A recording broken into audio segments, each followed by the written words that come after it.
يلا يا جماعه نبدا الحصه والنبي الله يبارك لكم. ازيكم يا شباب عاملين ايه؟ تمام؟ النهارده هنشرح ان شاء الله المراجعه. ان شاء الله هنحاول النهارده نقول اكبر يعني حيث ان احنا بنشرح تفاصيل التفاصيل بس ان شاء الله في اقل وقت.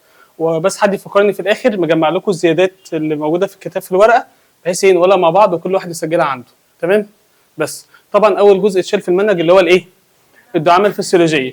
هو اتشال وكل حاجه بس احنا محتاجين فيه شويه معلومات. يعني هو جزء اتشال بس احنا بنيجي مثلا قدام في الجزء بتاع النبات في الاستجابه لللمس مثلا نيجي نتكلم يقول لك ايه النبات بيجي يدبل وكأن اصابه الذبول، ده معناه ان هو فقد ايه؟ فبكل بساطه انا عايز اتكلم على الدعامه الفسيولوجيه في كلمتين. ان الخليه لما بتحطها في ميه بتشرب الميه فالخليه ساعتها بتكون منفوخه. فقلنا الخليه المنفوخه هي خليه فيها ميه كتير والملح بتاعها قليل وشفطتها ايه؟ وشفطتها بتكون ايه؟ ملحها قليل شفطتها بتكون ايه؟ ما حد يتنيل يجاوب يا جدعان. اللي ملحها قليل شفطتها بتكون كبيره ودي خليه منفوخه وخليه ضغط الامتلاء بتاعها بيكون كبير وضغط الامتلاء غير الضغط الاسموزي. حلو؟ دي الخليه المنفوخه. الخليه المنكمشه دي الخليه اللي فاقده الميه، ميتها بتكون قليله، ملحها بيكون كبير فشفطتها بتكون كبيره. هو ده اللي عايزه في الدعامه الفسيولوجيه. يلا بينا نتكلم بقى على الدعامه التركيبيه. قلنا تعريف الدعامه التركيبيه بكل بساطه في كلمه لزم. في الدعامه الفسيولوجيه كان في كلمه لزم قوي للدعامه، يعني كنا بنقول كلمه معينه يبقى الدعامه الفسيولوجيه كانت ايه الكلمه؟ فجوه عصاريه.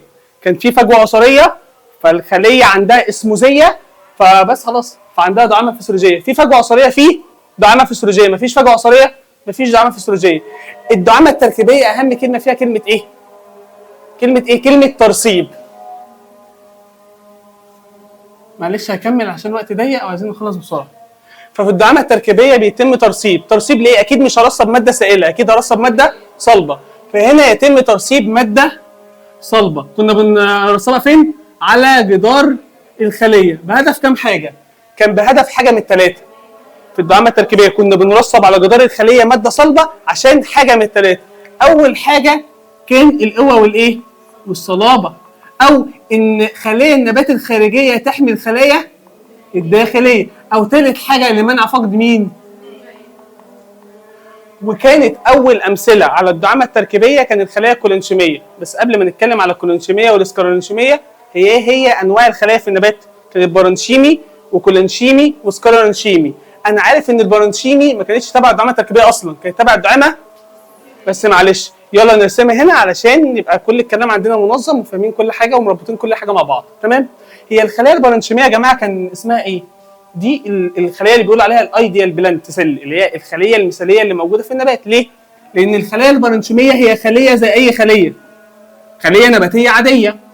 جدارها منين؟ جدارها متكون من ماده اسمها السليلوز، وعندها نواه وعندها كمان سيتوبلازم، والسيتوبلازم فيه عضيات، ومن اشهر العضيات اللي موجوده في السيتوبلازم بتاع الخلايا البارنشيميه عندها بلاستيده خضراء فبتعرف تعمل بناء ضوئي.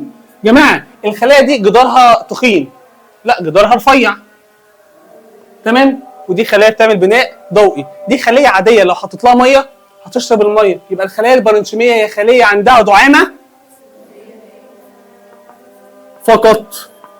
فلما اقول لك ايه الخليه اللي عندها دعامه فسيولوجيه فقط تكون الخليه البارنشيميه. هنا في حاجه عايز اربطها بالتكاثر.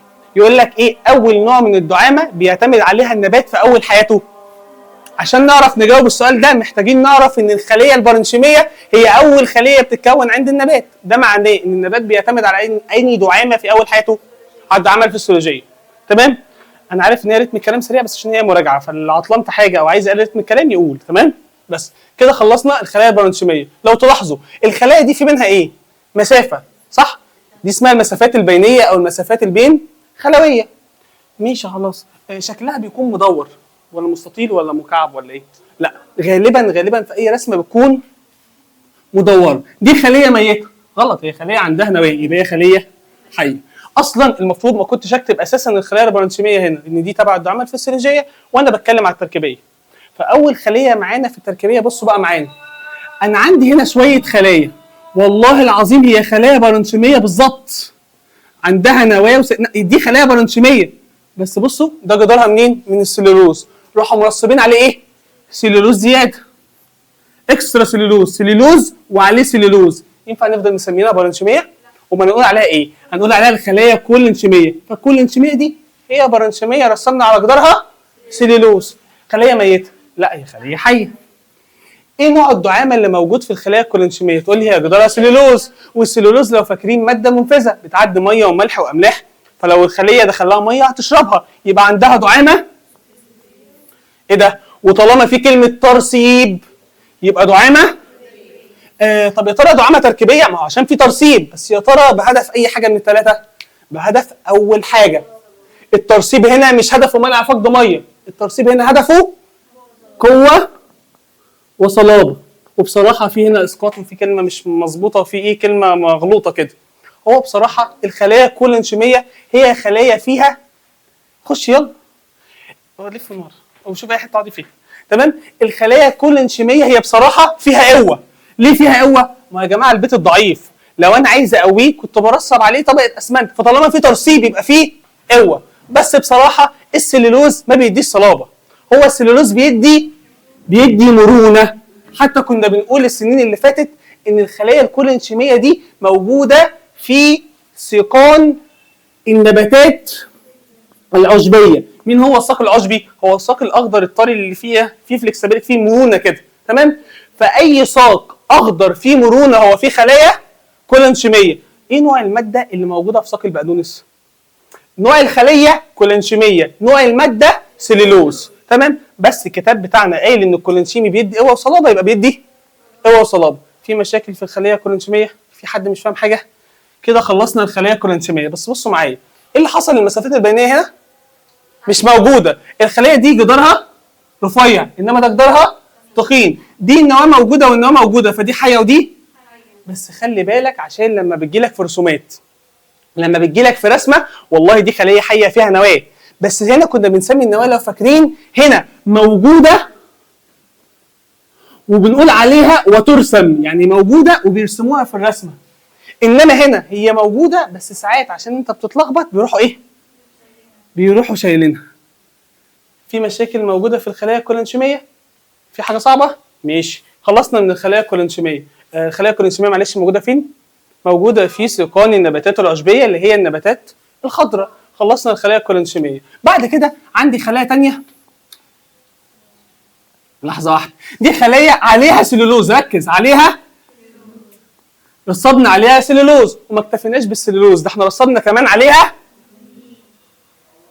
فيبقى دي خلايا عليها سلولوز وحاسب. اللجنين ماده غير منفذه، لما بتحوط اي خليه قطع عليها ميه ونور، لا بتدخل لها ميه ولا بتدخل لها ملح ولا بتدخل لها اي حاجه. معنى كده ان الخلايا دي البروتوبلازم بتاعها، فهي خلايا يعني ما ينفعش تعمل دعامه.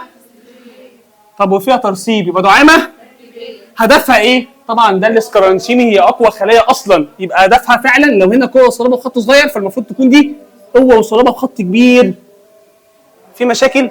جماعه هي اللجنين الماده المترسبه دي موجود فين؟ ايه اماكن اللجنين؟ اللجنين موجود في 3 حاجات، موجود في الخشب ان شاء الله زي ما هنشرح في المناعه باذن الله. ان نوعيه الخشب بالمناسبه، هو نوعيه الخشب بتكون موجوده على النبات من بره ولا من جوه؟ جوه، من الطبقات اللي جوه، هحتاجها كمان شويه، يبقى موجود في نوعيه الخشب. تاني حاجه جوه بعض الثمار زي الكمثريه فيها حتت ناشفه، واي حاجه ناشفه قوي هي خلايا اسكرانشيميه. بس خلاص. ويقول لك فين؟ في الغلاف الخارجي للبذور. قشره اي مكسرات، اي فستق، اي بندق، ده عليه لجنين. ايه تاني خدناه في المنهج يا جماعه لو فاكرين في لجنين؟ فاكرين النباتات اللي هي كان البذور بتاعتها اندوسبرميه ولا لا اندوسبرميه؟ اللي كان عندها كسره، اللي هي النباتات ذوات الفلقتين، كان الغشاء بتاع البويضه بيتصلب، ما هو ده خلايا اسكرانشيميه. ولو تفتكروا المحلاق لما كان شاطر وبيطير ويلف وفي الاخر خالص كان بيتغلظ، كان بيتغلظ بخلايا اسكرانشيميه. وكل دول خلايا حيه ولا ميته؟ خلايا ميته. في مشاكل في الكلام ده؟ كده خلصنا الخلايا الاسكرانشيميه. خلي بالك دي غالبا بتيجي شكلها ايه؟ شكلها مدور. انما خلي بالك الكولنشيمي والله بتيجي باي شكل. الخلايا الاسكرانشيميه لا غالبا بتجي لك مضلعه، بس ما تبقاش عبيط لما يجيب لك خلايا مضلعه كده وانا راسم لك جواها نواه وراسم لك جواها سيتوبلازم. يبقى خلايا كولينشيميه. فالكولينشيمي بتيجي باي شكل، انما الاسكلينشيمي غالبا بتيجي ايه؟ بتيجي مضلعه كده، خماسيه او سداسيه. كده خلصنا الخلايا الاسكلينشيميه. بعد كده فاكرين الورقه؟ الورقه كان عندها خلايا بارنشيميه كده من فوق وخلايا بارنشيميه كده من تحت، وبالمناسبه كان فينا نسيج عمادي ونسيج اسفنجي. جماعه مين فيهم خلايا بارنشيميه؟ جماعه كل دول دي اسمها ايه؟ طبقه البشره العليا، ودي اسمها طبقه البشره السفلى، ولو فاكرين ده اسمه النسيج المتوسط. النسيج المتوسط ده كان عباره عن حاجتين، شويه خلايا عموديه فده اسمه النسيج العمادي، وشويه خلايا غير منتظمه الشكل اسمه النسيج الاسفنجي. فلو انا سالتك هنا، بس معلش هطلع بره النقطه دي شويه عشان نفهم شويه كلام يعني. مين هنا بارنشيمي؟ كل دول خلايا بارنشيميه. طب الخلايا البشره العليا والسفلى يختلفوا ايه عن العمادي؟ بكل بساطه الخلايا البشره العليا والسفلى لونهم اصفر، مفيش فيهم بلاستيدات خضراء، فخلايا البشره العليا والسفلى ما يقدروش يعملوا بناء ضوئي، انما دول بتلاقيهم مخضرين عشان فيهم بلاستيده خضراء فيها كلوروفيل فبيعرفوا يعملوا بناء ضوئي. ماشي، خلايا دي خلايا بارنشيميه، لو جيت رصدتها هنا عليها كيوتين فتتحول لخلايا الايه؟ خلايا البشره. فخلايا البشره دي الخلايا البارنشيميه اللي اترسب على جدارها ايه؟ اترسب على جدارها كيوتين. مبدئيا كده هي خلايا البشره العليا والسفلى خلايا حيه ولا ميته؟ واحد يقول لي هو مش يا دكتور دلوقتي الخلايا اي خليه بتتحوط بليجنين او كيوتين او سيوبرين، مش دول مواد غير منفذه بتقطع الخليه ميه ونور؟ فدي خلايا ميته. اقول لك لا، خلي بالك ان الكيوتين هنا ما بحوطهاش داير ما يدور، بحوط بس سطح واحد. يبقى دي خلايا حيه ولا ميته؟ خلايا حيه. طب الخلايا دي عندها ايه؟ تقول لي هو مش الكيوتين ده بيمنع فقد الايه؟ بيمنع فقد الميه. يعني لو الخليه فيها ميه الكيوتين ده هيخلي الخليه تحتفظ بالميه اكبر فتره ممكنه. يعني الخليه دي عندها دعامه ايه؟ فسيولوجيه. وبما ان في كلمه ترسيب، يا ترى بهدف ايه؟ منع فقد الماء. خلي بالك ان هدف هنا ايه وصلابه؟ هدف هنا منع فقد الميه. طب نجمع مع بعض كده، هو الكيوتين موجود فين؟ اول حاجه على خلايا البشره العليا والسفلى بتاعت الورقه. حد فاكر تاني؟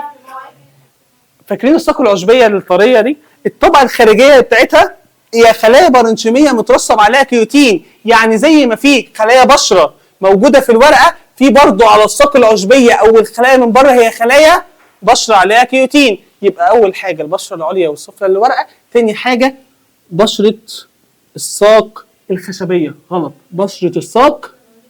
يعني اول طبقه خلايا في الساق العشبي هي خلايا بارنشيميه موجوده على جدارها كيوتين. حد عنده مشكله؟ ساق عشبي وليس ساق خشبي. طب موجود فين الكيوتين تاني؟ الكيوتين موجود بيغلف اي ثمر، برقوقه، تفاحه، كل دول هتلاقي متحوطه دايما ما يدور بالكيوتين عشان منع فقد. والحمد لله، الا لو ما كانش كده كان التاجر قبل ما يجي يبيع لك التفاحه كان ينيمها طول الليل في ميه فبيع لك بطيخه. تمام؟ بس او لو اتثبت التفاحه في الشمس شويه كانت ايه؟ كانت كشت. حد عنده مشكله في خلايا البشره العليا والسفلى بتاعت الورقه؟ ماشي. يا جماعه ايه نوع دي اسمها خلايا ايه؟ خلايا البشره. نوع الماده المترسبه فيها ايه؟ كيوتين. اخر نوع من الخلايا معانا حاجه اسمها الخلايا الفيلي. زي ما اول طبقه خارجيه في بشره الساق العشبيه كنا بنسميها خلايا البشره وكان عليها كيوتين، فالساق الخشبيه اول خلايا موجوده في الساق الخشبيه والله هي خلايا بارنشيميه. بس الخلايا البارنشيميه اترسب فيها ايه؟ اترسب فيها سيوبرين. ينفع نفضل مسمينها بارنشيميه؟ قال لك احنا هنسميها خلايا الكيوتين والليجنين والسيوبرين لما يحوط الخليه داير ما يدور بيموتها. فدي خلايا حيه ولا ميته؟ عندها ايه؟ تقول لي الخلايا الفلينيه خليه ميته. فالخليه الفلينيه ما عندهاش دعامه فسيولوجيه ولكن فيها ترسيب، يبقى فيها دعامه تركيبيه. حلو. فلو سالتك الخلايا الفلينيه فيها انهي نوع من الدعامه؟ هتقول لي دعامه تركيبيه فقط.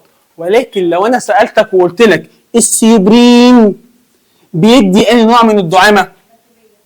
لا، بيدي الفسيولوجيه ويدي كمان تركيبيه. لا ازاي؟ مش فاهم. هو مش اترسب في الخلايا الفلينيه فده الفلينيه تركيبيه، ومش السيوبرين بيمنع فقد الميه؟ يعني الخلايا اللي جوه هنا خلايا حيه فيها ميه، فالسيوبرين منع فقد الميه. يعني السيوبرين اترسب في الفلينيه فخلاها تركيبيه ومنع فقد الميه من الانسجه الداخليه يبقى اداها فسيولوجيه. ايه الفرق؟ لحظه واحده، ايه الفرق بين السيوبرين والكيوتين؟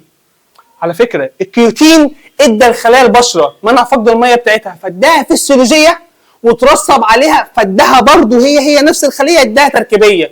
انما هنا لا، السيوبرين ادى الفلينيه تركيبيه وادى للانسجه الداخليه ايه؟ دعامه فسيولوجيه. في مشكله؟ حد عنده اي سؤال؟ طيب يبقى نوع الخلايا، قولي. الخلايا الاسكرانسيميه موجوده في الخشب والحق، المشكله في الخشب، بس ايه المشكله برضه؟ ما هو اللحاف موجود فيه يا جماعه خلايا اسكرانسيميه.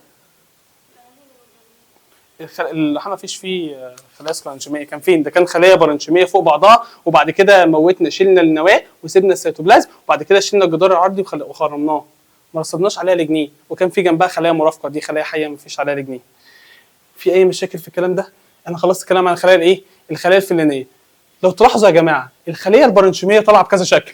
لو البرانشيمي رصبت عليه سليلوز تتحول لكولانشيمي، رصبت عليها سليلوز ولجنين تتحول لسكرانشيمي، رصبت السيبرين فيها تتحول لفلينيه، رصبت عليها كيوتين تتحول لخلايا بشره. حد عنده مشكله في الكلام اللي انا بقوله؟ مفارقه صغيره تخلي بالكم منها. جماعه خلي بالك، هنا السليلوز بيترسب على الخليه من بره ولا من جوه؟ من بره. والكيوتين هنا بيترسب على الخليه من بره ولا من جوه؟ من بره. انما خلي بالك اللجنين بيترسب منين؟ من جوه، والسيبرين بيترسب. في مشاكل؟ طب معلش، هو الكيوتين كده يعتبر ترسيب ايه؟ لخلايا ايه؟ عايز كلمه هنا داخلي وخارجي. لحظه واحده، الكيوتين يعتبر ترسيب خارجي لخلايا خارجيه. يعني ايه الكلام ده؟ هو مش الكيوتين بيترسب على الخليه من بره فهو ترسيب خارجي. طب ما طبقه البشره هي الخلايا الخارجيه خالص في النبات، اول طبقه بره، فهو ترسيب خارجي لخلايا خارجيه. طب تعال نبص مثلا على اللجنين. اللجنين هو ترسيب خارجي ولا داخلي؟ بيترسب من جوه فهو ترسيب داخلي. وقلنا من شويه الخشب ده موجود جوه فهو ترسيب داخلي لخلايا داخليه. جماعه السليلوز اللي هو بتاع الخلايا الكولانشيميه، بصراحه هي مش اول طبقه في النبات كولانشيمي، بس الكولانشيمي زي ما درسنا السنه اللي فاتت هو من اول الطبقات اللي موجوده ناحيه بره شويه مش ناحيه جوه. فالسليلوز يعتبر ترسيب خارجي لخلايا خارجيه. في مشاكل في الكلام ده لحد دلوقتي؟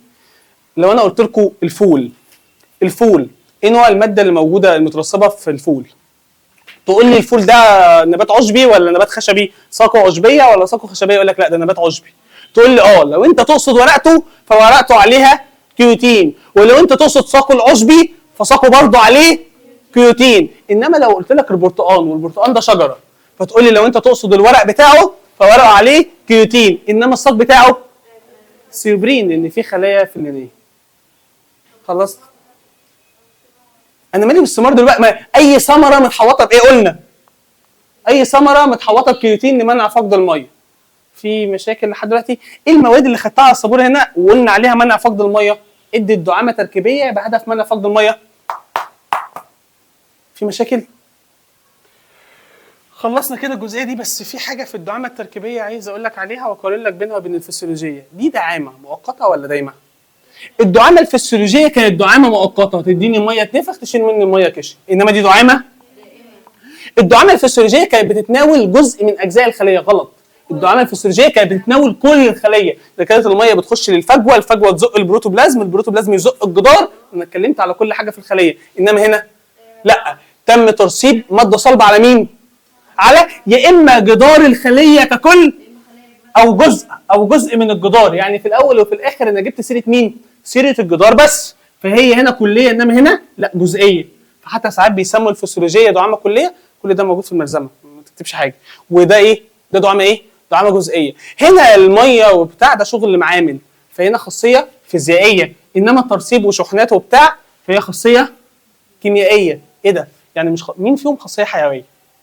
الخاصيه الفيزيائيه يا جماعه الخاصيه اللي بتحدث في المعامل زي الاسموزيه زي الدعامه الفسيولوجيه. ترسيب وشحنات وبتاع فدي حاجه كيميائيه. العمليه الحيويه هي الحاجه اللي بتحدث جوه اجسامنا وتحتاج انزيمات واي تي بي وطاقه وكلام كده. تمام؟ دي العمليه الحيويه مالناش دعوه بيها دلوقتي. عايز اقول لكم ايه تاني؟ هي الدعامه دي لو الفسيولوجيه هرسمها بمنحنى هكون طالع نازل، انما الدعامه التركيبيه ثابته. خلي بالكم عشان في تعديل في الملزمه ما عدلناهوش. قلنا ان الدعامه التركيبيه هي دعامه انا قلت عليها كيوتين بسمك قد كده. كنت كاتب لكم في الملزمه حسب الكتب اللي فاتت ان لو الظروف بقت اسوأ كان الكيوتين سمكه بيزيد. لا، الكلام ده طلع غلط. الدعامه التركيبيه انا عندي كيوتين قد كده، الظروف بقت انيل، الكيوتين زي ما هو، الدعامه التركيبيه ثابته. طب الظروف اتحسنت، برضو الكيوتين زي ما هو. ركز بين المصطلح ده. هو الكيوتين سمكه بيختلف من نبات لاخر. طبيعي انا نبات في الصحراء فمش عايز افقد ميه فتلاقي عندي كيوتين قد كده. طب انا نبات مائي مش هفقد الميه كلها فتلاقي اصلا ما عنديش كيوتين. فانا عارف ان الكيوتين سمكه بيختلف من نبات لاخر، ولكن في كل نبات هو ثابت مهما اختلفت الظروف المحيطه بيه. خلصنا كده الدعامه التركيبيه. حد عنده اي مشاكل فيها؟ حد عنده طيب اي سؤال؟ بس السيوبرين هو ترسيب اترسب من جوه فهو ترسيب داخلي. الخلايا الفلينيه هي اول خلايا على الساق الخشبيه من بره، فهو ترسيب داخلي لخلايا خارجيه. بس حد عنده مشاكل؟ حد يعرف ايه هو الخلايا الكلورنشيميه؟ مش احنا قلنا دلوقتي الخلايا البارنشيميه في منها بارنشيمي فيه كلوروفيل وبارنشيمي مفيش فيه كلوروفيل. فالخلايا البارنشيميه اللي فيها كلوروفيل هي دي الخلايا اللي احنا قلنا عليها الايه؟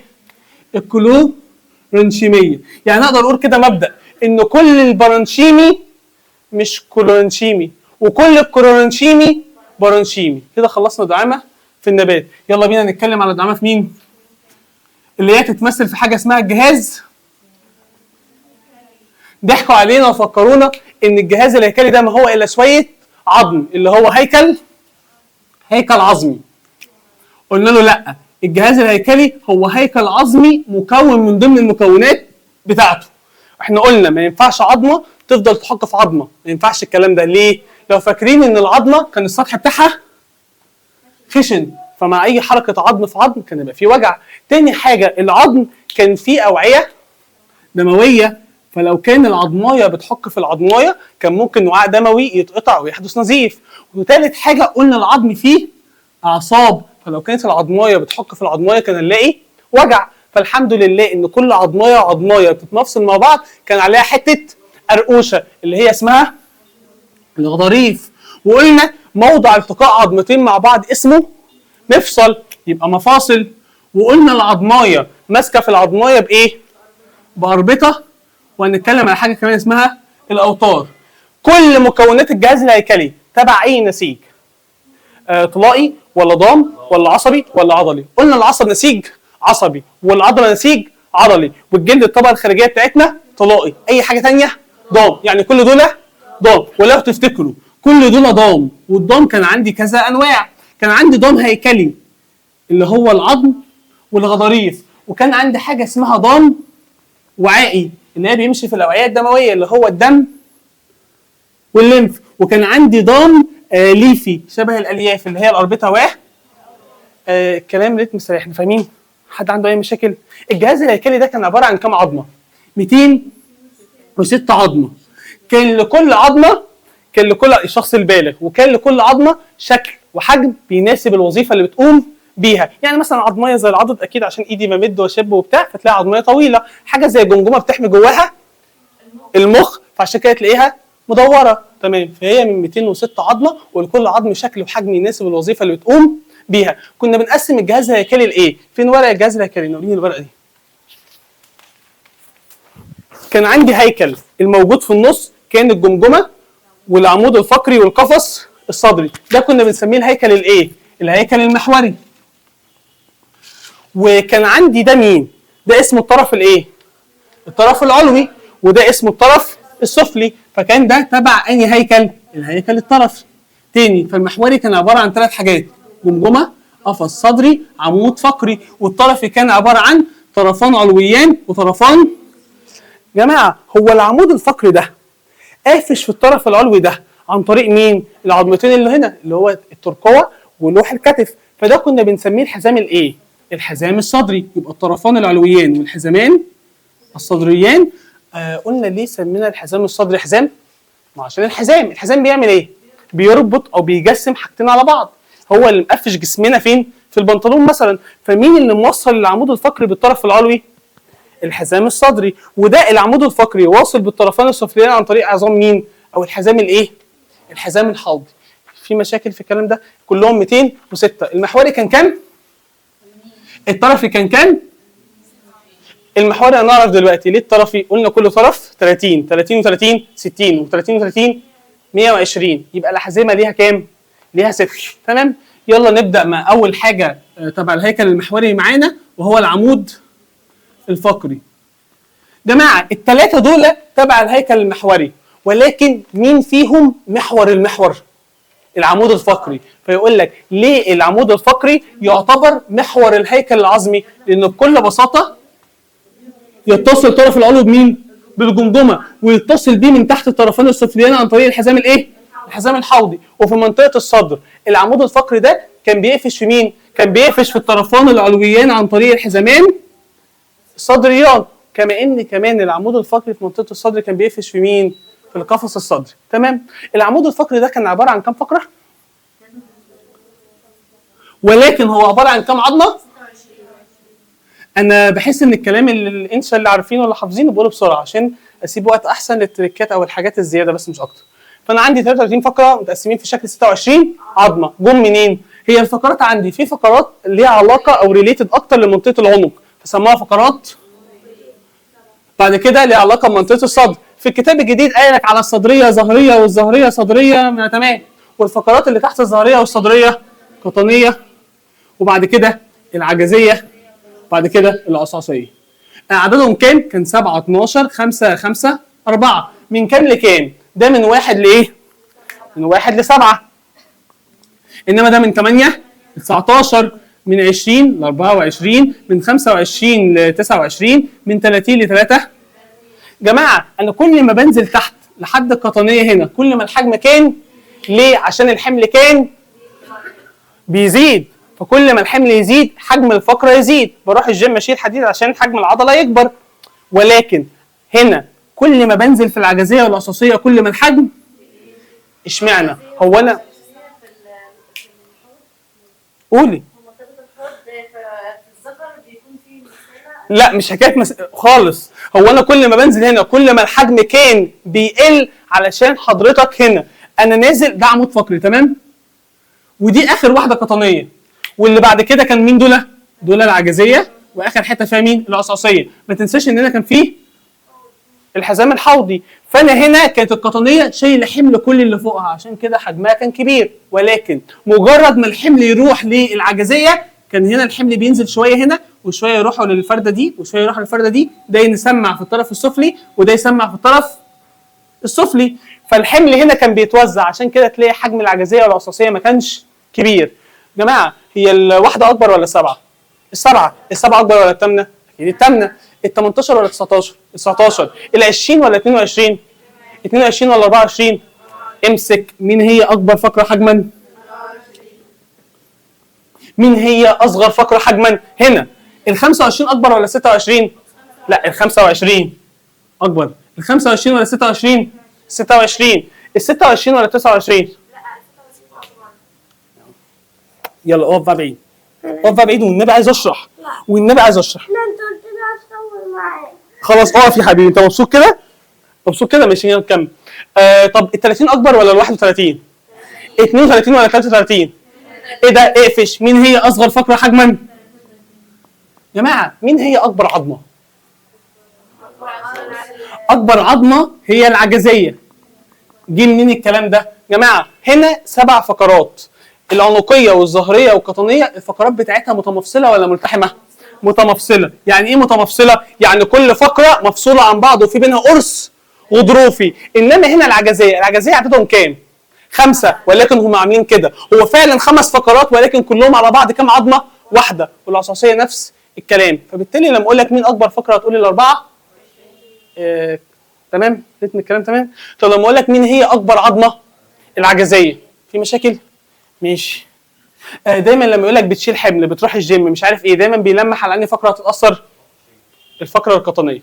جماعه هنا العمود الفقري بيتقسم لكام مجموعه؟ بسرعه. بيتقسم لكام مجموعه؟ 5. مين المجموعه المنصفه للعمود الفقري؟ القطنيه. طب مين هي الفقره المنصفه للعمود الفقري؟ ال 17. 16 قبلها و16 بعدها هي 17. طب مين الفقره المنصفه للفقرات العنقيه؟ ها؟ ماشي يا حبيبي يلا بقى. مين الفقره المنصفه للفقرات العنقيه؟ الفقره الرابعه. جماعه بالمناسبه شكل الفقرات زي ما هنعرف دلوقتي ونشوف شكل فقريه واحده وندرسها بالتفصيل، بس اوفرول يعني الظاهريه هم 12 بس كلهم شبه بعض. كل ما بننزل كل ما الحجم بيزيد، ولكن كلها شبه بعض. القطنيه شبه بعض، العجزيه العصاصيه شبه بعض. مين اللي شكلها بيختلف بينها وبين بعضها؟ العنقيه. ليه؟ اول فقرايه هتلاقي حجمها كبير قوي كده. تمام؟ فقرايه حجمها كبير قوي كده، دي اول فقره عنقيه. الفقره العنقيه الثانيه تحسها شبه العوامه البطه، ليها بوس كده. دي الفقره العنقيه الايه؟ الثانيه. من الثالثه للسابعه دايما بتلاقي فيها ايه؟ خرمين في الجنب. فالفقره اكبر فقره فيها تنوع في شكلها الفقرات. فيها كم نوع من الاشكال؟ 3. اللي هي اول واحده فتحه كبيره، ثاني واحده عوامه بطه، من الثالثه للسابعه فيها خرمين. فين؟ خرمين في الجنب. في مشاكل في الكلام ده؟ ماشي. العمود الفقري، فين العمود الفقري؟ اهو. العمود الفقري بتاعنا نازل مستقيم ولا في لولوه؟ في لولوه. ده ناحيه الوش وده ناحيه القفا. ايه دليلك؟ اهو. لا مش هو، خلاص مش مهم دليلك. ده ناحيه الوش وده ناحيه الايه؟ ناحيه القفا. الفقرات العنقيه والقطنيه تنحني للايه؟ للامام، انما الظهريه والعجزيه العصاصيه تنحني للخلف. ده الصيغه البسيطه اللي بتيجي في الامتحان. طب لو عايز يصعب، فاكرين المحدب والمقعر؟ الكوره الحته المقلوظه هي المحدب. لو بتبص على القلوظه من فوق اسمها المحدب، ولو بتبص عليها من تحت اسمه المقعر. فيقول لك ايه؟ لو انت بتبص على العمود الفقري من الامام، يعني انا باصص من الامام كده، فانا شايف ان العنقيه والقطنيه محدبه والصدريه والعجزيه العصاصيه مقعره. ولكن لو انا باصص من الخلف كده، فالعنقيه والقطنيه مقعره والصدريه والعجزيه العصاصيه محدبه. كده خدنا شكل الايه؟ شكل العمود الفقري كله. يلا ناخد شكل فقره واحده وندرسها بالتفصيل. بالمناسبه ايه الفقره اللي متاخده عندنا في الكتاب؟ الفقره القطنيه. حتى بيسموا ان القطنيه هي الفقره النموذجيه، الفقره اللي بندرس مكوناتها بالتفصيل. يلا بينا ندرس مكوناتها بالتفصيل. يا جماعه ايه دول؟ دول فقرتين قافشين ببعض. هنعرف قافشين مع بعض ازاي، بس مين ناحيه الوش وناحيه القفا؟ في الرسمه اللي كانت معايا دلوقتي اهي، دي الحته التخينه ودي البزابيز. فالحته التخينه دايما ناحيه قدام، والبزابيز السنون دي ناحيه، والبزابيز دي ناحيه ورا. فهنا دي ناحيه قدام وده ناحيه. احنا زودنا الريتم شويه. احنا تمام؟ حد مسقط؟ حد واقع؟ ماشي. ده شكل يا جماعه الفقره الايه؟ الفقره الواحده. يلا ندرس مكوناتها من غير ما اكتب على السبوره. ده الجزء موجود ناحيه قدام ولا ورا؟ ناحيه قدام. فاهمه حاجه؟ فاهمه؟ مفيش حاجه مسقطه منك؟ الجزء ده ناحيه قدام ولا ورا؟ ناحيه قدام. رفيع ولا تخين؟ تخين. رفيع ولا تخين؟ تخين. يبقى ده الجزء الامامي السميك. ده اللي بنسميه ايه؟ ده اللي بنسميه جسم الفقره. نام فين؟ ماشي. ده اللي بنسميه ايه؟ انجز. وبرده طلعت الجديد مش عارف. ده اللي بنسميه جسم الفقره. طب يا جماعه في بسبوس كده ورا، ده نتوء. النتوء ده دايما ناحيه قدام ولا ورا؟ ناحيه ورا. مايل لفوق ولا لتحت؟ مايل لتحت. ده اسمه نتوء الشوكي. النتوء الشوكي ده كان شايل ايه؟ ده كان اسمهم نتوءان مفصليان. كان اسمهم نتوءان مفصليان خلفيان او سفليان. خلي بالك في الكتاب القديم كان قايل عليهم كان قايل يا سفلي بس يا خلف بس. السنه دي قايل عليهم ايه؟ سفليان خلفيان. اللي مش فاهم ليه جه منين سفلي او خلفي هنعرف دلوقتي. طب مين اللي طلع بالعرض كده؟ نتوء برضه كان طلع بالعرض، يبقى نتوء مستعرض. النتوء المستعرض هي زائدتين خارجين من جسم الفقره ناحيه النص ولا طالعين لبره؟ طالعين لبره. وكل نتوء مستعرض، انا عندي كام نتوء مستعرض؟ عندي واحد هنا وواحد الناحيه الثانيه، وكل واحد كان شايل نتوء مفصلي ايه؟ فاهم حاجه منها؟ كل واحد كان اسمه ايه؟ نتوء مفصلي ايه؟ نتوء. يبقى كده نتوءين مفصليين اماميين. كده خدنا الاناتومي او تشريح الفقره. طب كل فقره كانت بتقفش مع بعض ازاي؟ بص معايا. في حاجه نسيناها. لو بصينا كده على الفقره، احنا كده بصينا على الشخص ده منين؟ باصين عليه من فوق، صح؟ ده وشه وده قفاه. مين الدايره؟ دي شبه الخاتم. الحلقه دي متكونه من عظم، صح؟ فدي حلقه عظميه تتصل بجسم الفقره من قدام ولا من ورا؟ من ورا. كان بيمشي فيها مين؟ محدش يقول لي بيمشي فيها الحبل الشوكي.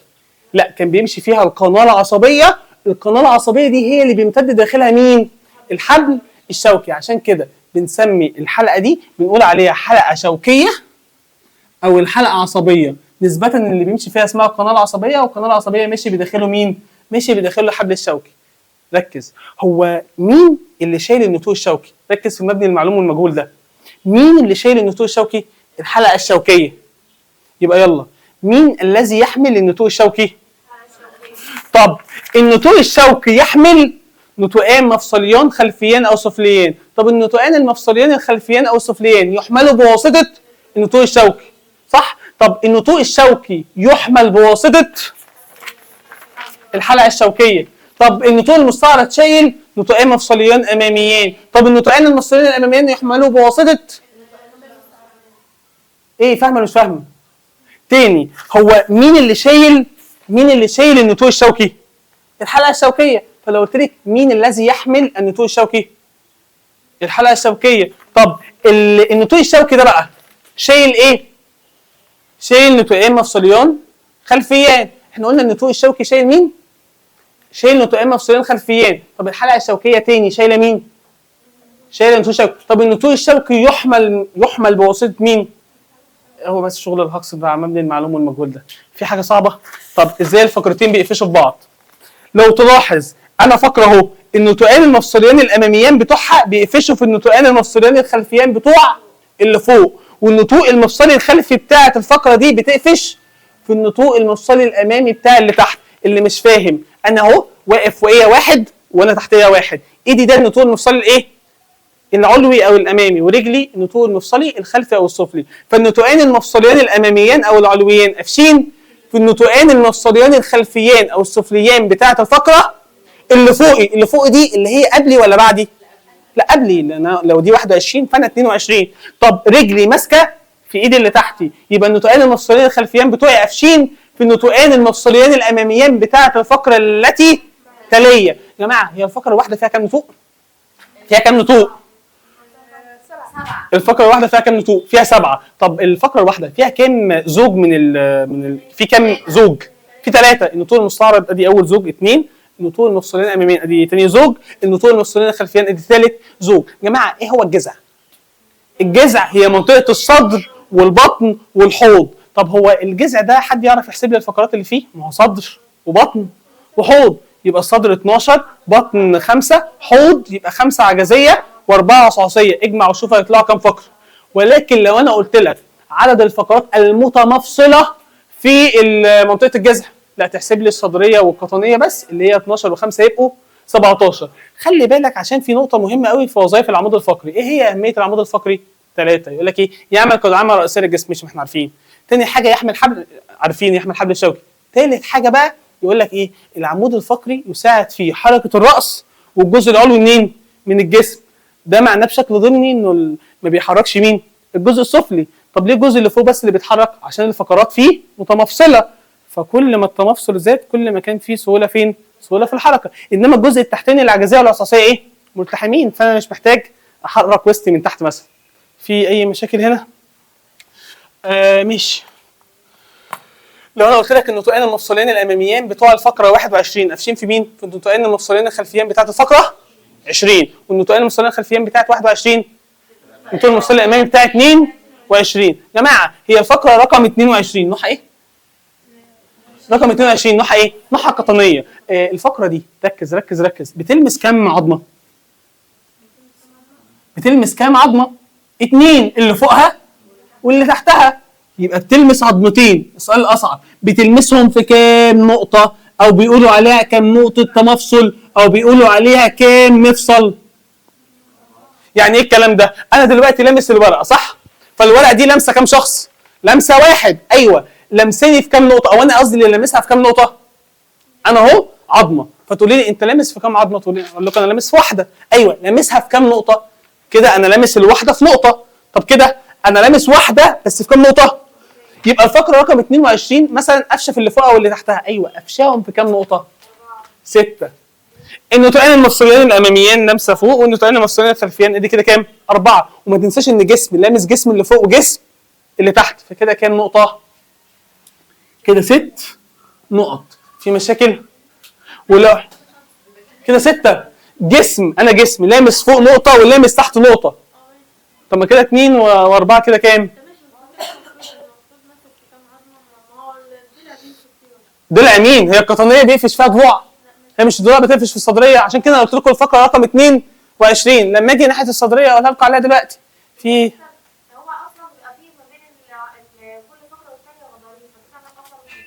لا ما هو كده لا لمسه جسم اللي فوق بيقولوا عليه ان الجسم نفسه لامس الغضروفه من تحت والجسم اللي فوق لامس الغضروفه، يعني برضو لمسه نقطتين كده بيعتبروها نقطه تلامس وبيعتبروا ان الفقره لامسه في الفقره عن طريق قرص.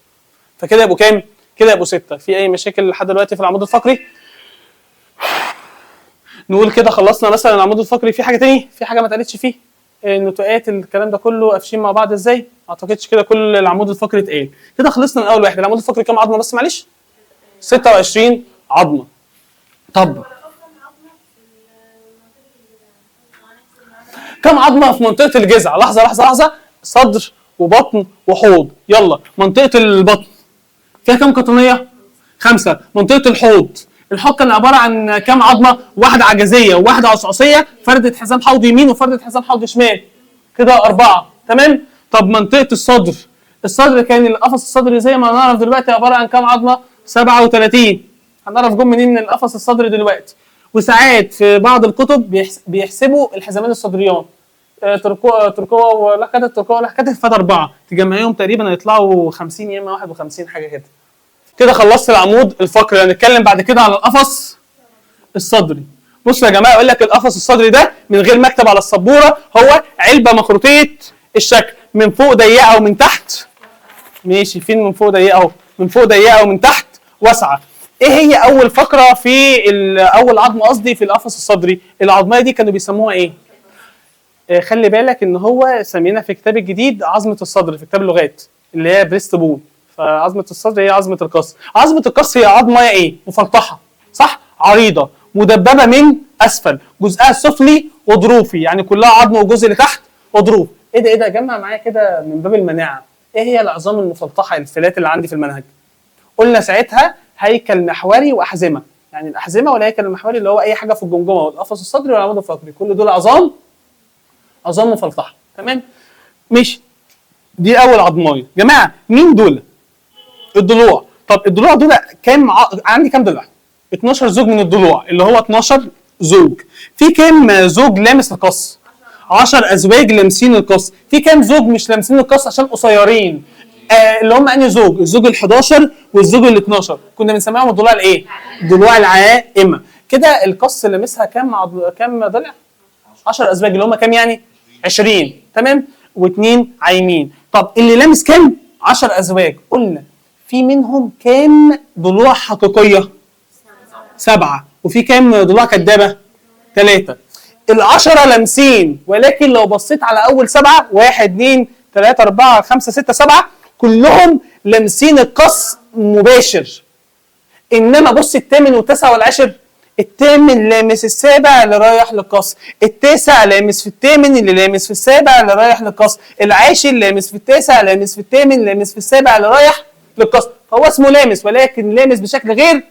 فالضلوع الحقيقيه عندي 7 ازواج. الكاذبه وركز ان هم 7 ازواج يعني 14 عظمه، والكاذبه 3 ازواج يبقى هم 6، وكلهم على بعض كام زوج لامس؟ 10 ازواج اللي هم 20 عظمه.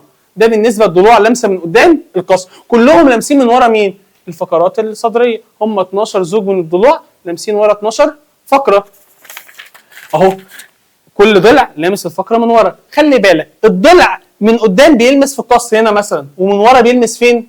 ده اول ضلع فلامس في اول فقره صدريه. لامسها فين؟ يقول لك الضلع بيلمس الفقره في نقطتين. ايه هما النقطتين؟ جسم الفقره ونطوقها المستعرض. خلي بالك ان الضلع يقول لك ايه؟ هي عظمه مقوسه تنحني لاسفل، جايه من ورا كده وطالعه لقدام، وركز ان هي من ورا اعلى منين؟ اعلى من قدام. في مشاكل جماعه يقول لك النسبه بين الضلع السادس للضلع الاول كطول. اكيد كل ما بنزل كل ما طول الضلع بايه؟ يبقى النسبه اكبر من 1. يعني العلاقه بين الضلع السادس طوله بالنسبه لطول الضلع الاولاني اكيد اكبر منين؟ اكبر من 1. يا جماعه هو الضلع الاولاني لامس الفقره ايه؟ اول فقره. ركز ايه؟ هو لامس اول فقره صدريه اللي هي الفقره رقم 8. الضلع الثاني لامس ثاني فقره صدريه اللي هي الفقره رقم 9. زوج الضلوع ال 12 قلنا عشان تعرف الفقره، عشان تعرف رقم الفقره بتحط الضلع وتزود عليه 7. يعني زوج الضلوع العائم رقم 12 لامس فين؟ لامس الفقره الكام؟ حد عنده اعتراض ان الفقره 19 هي اخر فقره صدريه اللي هي الفقره الصدريه رقم 12؟ فالفقره الصدريه رقم 12 هي اخر فقره صدريه، هي الفقره رقم 19. حد مسقط؟ حد مش فاهم؟ مسقطه؟ الفقره الصدريه الاولى مش دي الفقره الثامنه؟ يعني 1 2 3 4 5 6 7 8، الثامنه دي هي اسمها اول فقره صدريه. عدي اخر فقره صدريه رقم كام؟ رقم 19. يعني 16 17 18 19. ال 19 دي اخر فقره صدريه. طب هو مش الصدريه 12؟ يعني الفقره 19 هي الفقره الصدريه رقم 12. حد مسقط؟ جماعه هو الضلع بيلمس كام عظمه معلش؟ الضلع، لا انا مش بتكلم على العين، بتكلم على اي ضلع من اللي فوق دول. بيلمس نقطتين، بيلمس القص وبيلمس من ورا الفقره. طب بيلمسهم في كام نقطه؟ 3، لان لمس هنا في نقطه ولمس الجسم والنفوذ المستعرض في نقطه، يبقى 3. يقول لك لمس كام عظمه؟ 2. لمسهم في كام نقطه؟ كام نقطه تمفصل؟ كام نقطه اتصال؟ والكلام ده كله مكتوب. كام نقطه تمفصل؟ كام نقطه اتصال؟ عامله كام مفصل؟ زي ما هناخد المفاصل كمان شويه، هي موضع التقاء ايه؟ عظمتين، فدي عظمه لمسه عظمه، يبقى ما بينهم ايه؟ ما بينهم مفصل. يا جماعه هي الفقره رقم 22 لمسه كام عظمه؟ 2. لمسهم في كام نقطه؟ 6. خلاص. طب لو قلت لكم الفقره رقم 18، ال 18 دي صدريه، فهي لمسه كام؟ تقول لي هي اللمسه اللي فوقها واللي تحتها 2، واللمسه ضلع من يمين وضلع من شمال، يبقى كده لمسه كام نقطه؟ اللمسه قصدي انا اسف كام عظمه؟ 4. طب لمساهم في كام نقطه؟ احنا مثبتين كام؟ 6. زودي بقى، انا ملموس من الضلع في نقطتين ومن الضلع في نقطتين، كده 6 و4 كام؟ حد مسقط؟ شويه واصعب لكم الدنيا، اقول لكم ايه؟ ال10 المفاصل دول اللي هي بتعملها فقره 18، 10 مفاصل. تقولوا لي اقول لكم نوعها ايه؟ حد يعرف يقول لي نوعها ايه قبل ما نتكلم عن المفاصل اصلا؟ مش المفاصل يا اما غضروفيه يا زلاليه؟ حد يعرف يقول لي ال10 دول نوعهم ايه؟ مش مهم دلوقتي. ايه؟ بتقولي قولي. وال10 غضروفيه غلط. تمام؟ اما نيجي كمان شويه نعرف. كده خلصنا القفص الايه؟ حد يعرف يقول لي القفص الصدري؟ في نقطتين في جسم الفقره ونطاق المستعرض. في جسم الفقره ونطاق المستعرض. حد عنده مشاكل؟ حد عنده مشاكل؟ كده خلصت القفص الايه؟ القفص الصدري. حد يعرف يقول لي القفص الصدري كام عظمه؟ ادي واحده و12 زوج، كده كام؟ 24. 24 وواحده 25، وفي 12 من ورا كده 37. في حاجه ثانيه في القفص الصدري؟ القفص الصدري وظيفته ايه؟ كان ليه وظيفتين. اول حاجه الاساسيه الرئيسيه حمايه القلب والرئتين. تاني وظيفه كانت بتساعد في عمليه التنفس، حيث اثناء الصيد اثناء الزفير. ده كله اتلغى. الوظيفه الثانيه دي اتلغت. تمام؟ وان شاء الله في الاخر محدش بس بالله عليك وهنسى حد يقول لي ايه الزيادات. كده خلصنا القفص الايه؟ القفص الصدري. فينا رسمه الجمجمات. الجمجمه حضراتكم بكل بساطه ما فيش فيها اي حوارات. لحظه، هم كلهم 80. العمود الفقري كام عظمه؟ 26. والقفص الصدري 7 والجمجمه 29. ان شاء الله هيطلعوا 29. الجمجمه دول بنقسمهم لكام جزء؟ لجزئين. من اول الحواجب كده، من اول هنا لحد تحت اسمه الجزء الامامي او الوجهي، وده كله من اول هنا لحد ورا اسمه الجزء الخلفي او المخي. خلي بالك ان عظام الوجه كام عظمه؟ الجزء الوجهي كام عظمه؟ 14. وخلي بالكم ان كنا بنقول على طول 14، بس السنه دي مزود وكاتب في الكتاب ان هم 14، فطالما ازودها يبقى ان شاء الله هيسال فيه، والازهر بالذات هيجيبها لك زي ما هي. ده الوجهي. طب الخلفي او المخي 8 عظام، بس خلي بالك كانوا شكلهم عامل كده، يتكون من 8 عظام تلتحم مع بعضها عند اطرافها المسننه. يعني ايه قصه الكلام ده؟ عظمه وعظمه. خلي بالك ان عظم الولد الصغير كان فيه في النص حته طريه، فيقول لك كل عظمه وعظمه كان فيه نسيج ليفي، عشان كده راس الواد بتبقى طريه. قلنا بمرور الوقت بيترسب فيها كالسيوم فبتتحول لعظم. يعني معنى كده دول عند الواد الصغير كانوا كام عظمه؟ 1 2. طب لما اتحفرت ارض وارض وبينهم ميه، فدول 2 ارض. طب لما الميه تتردم وتبقى ارض، ما ينفعش اقول دي ارض وارض وارض، لا هي كلها ارض واحده. عشان كده عدد العظام عند الطفل الصغير بيكون اكبر من 206، وعند الراجل الكبير يقول لك ايه؟ في سؤال كده كاتبه في الشخبطه برضه ولا ان شاء الله، يقول لك ايه عدد العظام الجمجمه بتاع الراجل المسن اللي عنده 90 سنه؟ يقول لك في الاختيارات كانت واحده، لان كل العظم كله التحم مع بعضه فبقت عظميه واحده. تمام؟ يقول لك هنشوف بعدين ازاي في اخر الحصه. تمام؟ الجزء الخلفي او المخ يا جماعه ده بيشكل تجويف بيستقر فيه مين؟ يستقر فيه المخ. وقلنا معلش عشان ما فيش صوره، لو الشخص ده رفع دقنه خالص في خرم كده اللي بيخش من خلاله الحبل الشوكي اللي طالع من الفقرات، كان اسمه الثقب الكبير. ده يتبع الجزء المخي ولا الوجهي؟ المخي. الجزء الوجهي ده كان بيشمل عظام الايه؟ الوجه والفكين ومواضع اعضاء الحس. ايه هي مواضع اعضاء الحس؟ يعني مكان عينك، فتحتين اهو، حفرتين تحط فيهم عينك، حفره تحط فيها مناخيرك، وهكذا. في اي مشاكل؟ يا جماعه احنا قلنا الجمجمه كام عظمه؟ 29. الامامي كام؟ 14. والخلفي كام؟ 8. كده كام؟ 22. يبقى كده ناقص كام؟ ناقص 7. ما انا نسيت اقول لكم ان في حاجه اسمها لواحق الجمجمه، ودول عددهم 7. قلنا في 3 عظام سمعيه هنا، و3 عظام اسمها السندال والركب، مش مهم تعرف اسامي، 3 يمين و3 شمال، وفي عظمه هنا اسمها الهيويد اللي هي العظمه اللاميه، ف3 و3 6. 6 و1 7. 7 و14 و14 و8 يطلع كلهم 9. لو جينا نجمع، احنا قلنا ان الهيكل المحوري كام عظمه؟ 80. لو جيت تجمع ال 29 مع ال 26 بتوع العمود الفقري مع ال 37 هتلاقيهم طالعين 92. حد يعرف ليه؟ عشان احنا حسبنا الصدريه مرتين. بصوا يا جماعه، دلوقتي خلصنا الهيكل المحوري، هنتكلم مع بعض على الهيكل الايه؟ الهيكل الطرفي. اول حاجه هنتكلم فيها هو الحزامين الايه؟ الحزام الصدري. خلي بالك انا عندي كام حزام؟ واحد يمين وواحد شمال، يبقى يتكون من نصفين متماثلين، كل واحد فيه ترقوه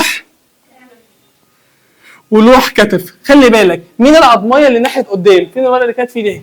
مين العظميه اللي ناحيه قدام؟ الترقوه. مين العظميه اللي ناحيه ورا؟ لوح الكتف. ركز معايا، حد يعرف يدي تعريف للترقوه؟ هي عظمه بشوفها من ناحيه قدام، صح؟ يبقى عظمه باطنيه اماميه شبه حرف الايه؟ شبه حرف، لو بصيتوا من فوق هتلاقيها واخده حرف الاس، شبه حرف الاس، فعشان كده هي سهله الكسر. حتى يقول لك ايه اكتر عظمه في منطقه الصدر اللي فاضيه بتتكسر؟ هي كلها الترقوه. تمام؟ طب مين اللي بشوفها من ورا؟ لوح الكتف. لوح الكتف هي عظمه اماميه غلط، هي عظمه ظهريه او خلفيه مثلثه الشكل، شكلها عامل كده. لو ده طبعا راس الانسان، فطبعا الناحيه دي الناحيه الداخليه بتكون عريضه، والناحيه الخارجيه بتكون مدببه. مدببه فيها حاجتين، فيها تجويد بيستقر في عظمه العضد زي ما نعرف دلوقتي، وبتشكل مفصل اسمه مفصل الكتف.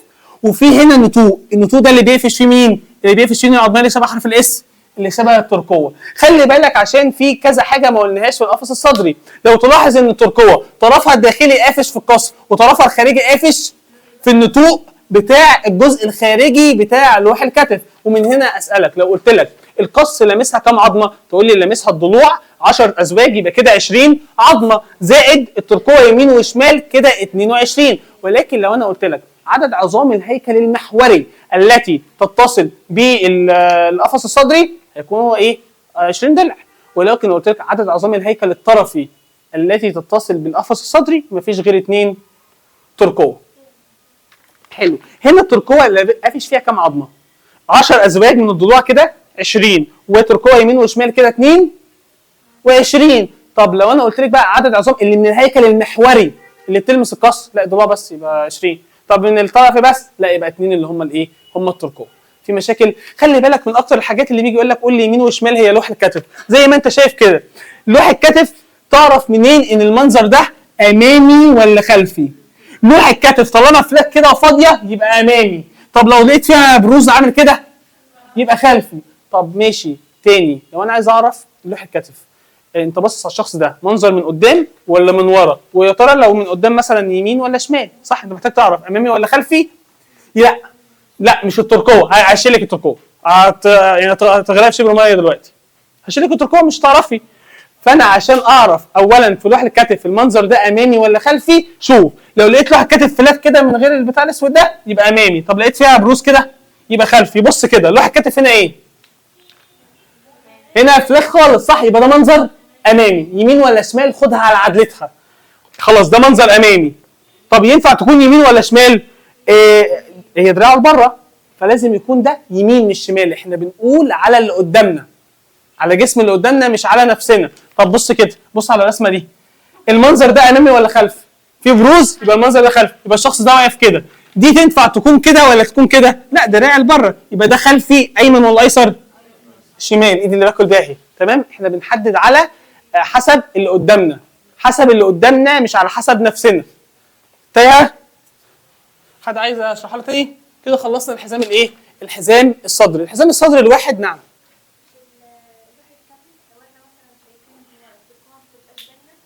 لوح الكتف من ورا. لو انت بصيتي من ورا ايوه الترقوه هتبقى متغطيه بلوح الكتف. لا ده بروز موجود في لوح الكتف نفسه، مش موجود في الترقوه. عظمه بروز موجود من ورا. في مشاكل دلوقتي. الحزام الصدري الواحد كام عظمه؟ 2. طب الحزامان الصدريان 4.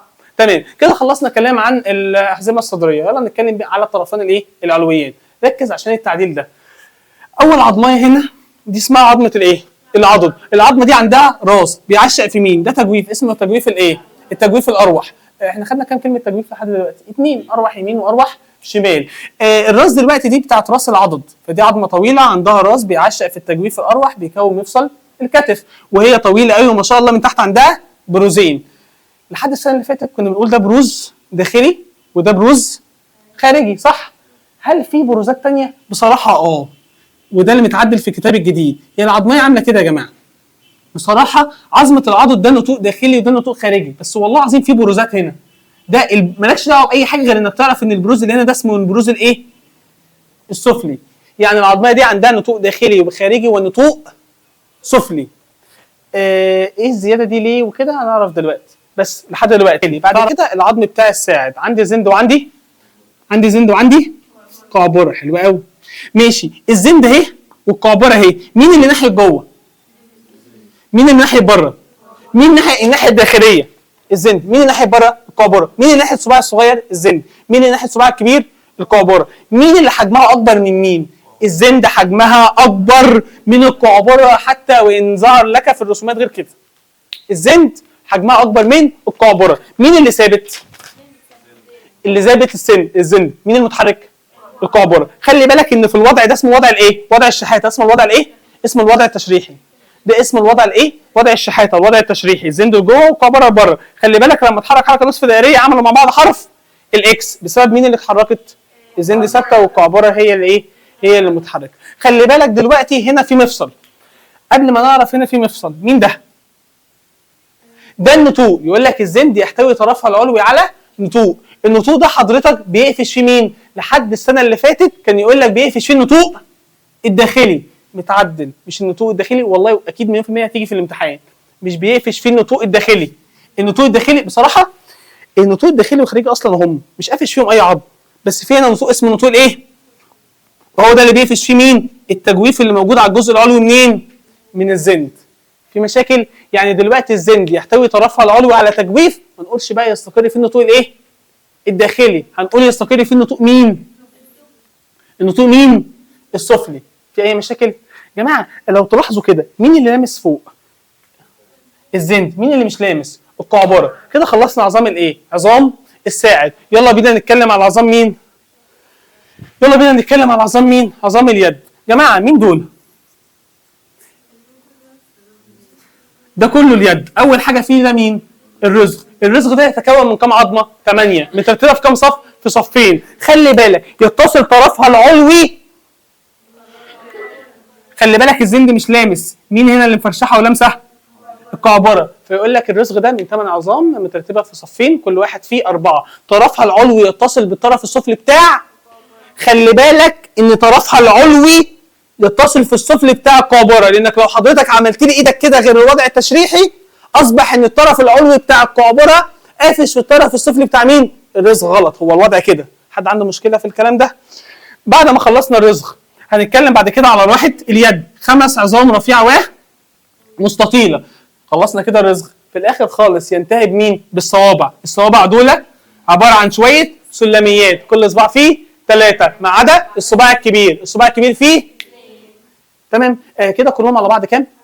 الطرف العلوي، واحده عضد، واحده زند، واحده قعبره. يلا عظام اليد. الرزغ 8 والمشط 5 والسلميات 3 في 5 ب 15. شيل واحده بتاعه الابهام كده يبقى 14. جمع كله يطلع 30. ايه المفاصل اللي موجوده هنا؟ مفصل اسمه الكتف. المفصل اللي هنا اسمه مفصل الكوع. مفصل الكوع ده بيتكون من كام عظمه؟ 3 عظمات، عضد وزند وقعبره. جماعه لحد دلوقتي سمعنا كام كلمه تجويف؟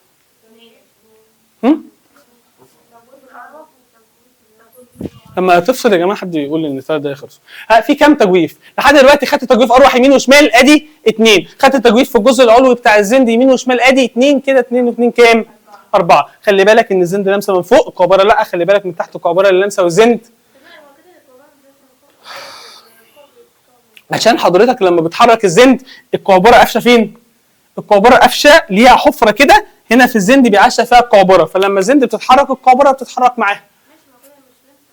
فاعتبروها طب ما هو لما بتتحرك القعبره بتتحرك معاها، فقال لك المفصل اللي هنا ده ناتج من نتيجه حركه مين؟ العظمتين دول على العظمه دي، بدون بقى ما يقول لك مين اللي لامس واللي مش لامس، فكده كلهم على بعض كام؟ كلهم على بعض 3. في اي مشاكل في الكلام ده يا جماعه؟ عدد عظام الطرف العلوي كام؟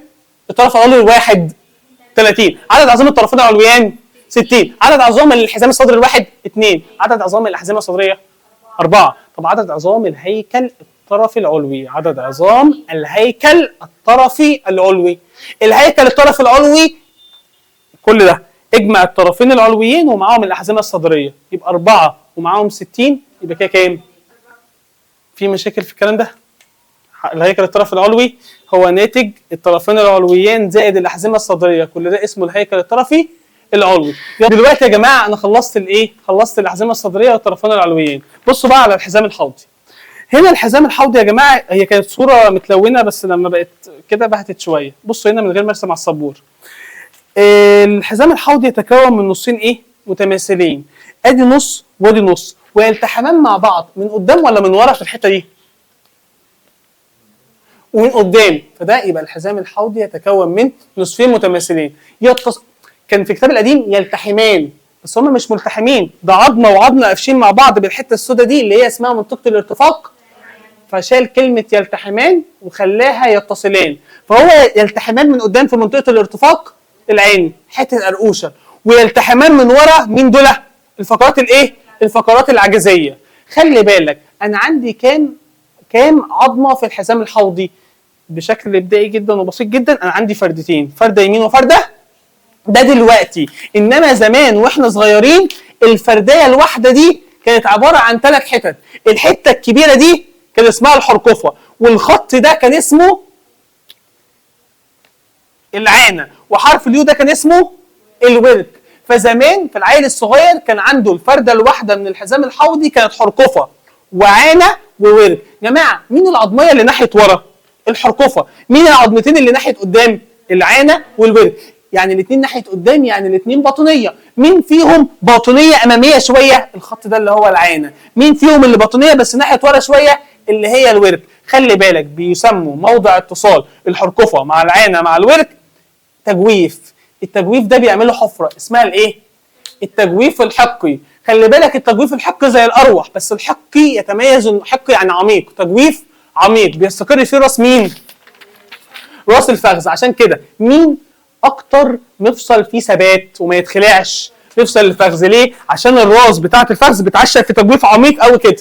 بالمناسبه مفصل الكتف زي ما نعرف دلوقتي والفخذ الاثنين واسع الحركه. يعني ايه واسع الحركه؟ بيسمح بالحركه فين؟ بيسمح بالحركه في اكتر من اتجاه، ولكن يعني الاثنين واسع بيسمحوا في الحركه في اكتر من اتجاه، ولكن مين فيهم اكتر واحد فيه سهوله في الحركه؟ الكتف. مين فيهم ثبات؟ الفخذ. خلي بالك بيسموا مفصل الفخذ في الكتاب الجديد مفصل الورك. مين فيهم مين اكتر مفصل بيشيل لود الجسم كله؟ الساق. المفصل قصدي بتاع الركبه. مفصل الركبه اللي هنا ده هو اكتر مفصل بيشيل لود. يبقى اكتر مفصل فيه حركه وسهوله مفصل الكتف، اكتر مفصل فيه ثبات مفصل الحوض او الورك، اكتر مفصل شايل وزن الجسم مفصل الركبه. يا جماعه احنا خلصنا كلام على مين؟ احنا وقفنا فين اخر حاجه؟ وقفنا فين؟